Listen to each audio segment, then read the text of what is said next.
అప్పులు ఎవరికైతే ఎక్కువగా ఉంటాయో వాళ్ళు ఏం చేస్తారంటే రోజు రాత్రిపూట వంటగదిలో ఈశాన్యంలో బకెట్లో నీళ్లు నింపి పెట్టండి.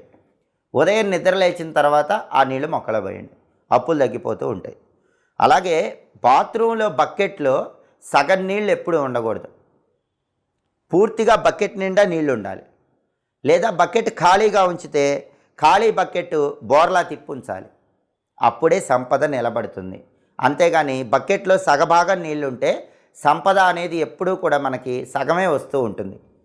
బకెట్ నిండా నీళ్లు ఏర్పాటు చేసుకొని ఉండాలి. ఒకవేళ ఖాళీ బకెట్ అయితే దాన్ని తిప్పి ఉంచాలి. అప్పుడు అదృష్టం పడుతుంది. అలాగే ఎప్పుడూ కూడా మెయిన్ ఎంట్రన్స్ పైన లైట్ వెలుగుతూ ఉండేలాగా చూడండి. రాత్రిపూట కూడా మెయిన్ ఎంట్రన్స్ పైన ఏదో ఒక చిన్న నైట్ బల్బు వెలుగుతూ ఉండాలి. అలాగే ఇంట్లో ఆగ్నేయంలో రెడ్ లైట్ వెలగాలి. అంటే రెడ్ బల్బులు ఉంటాయి. ఆ రెడ్ బల్బ్ అనేది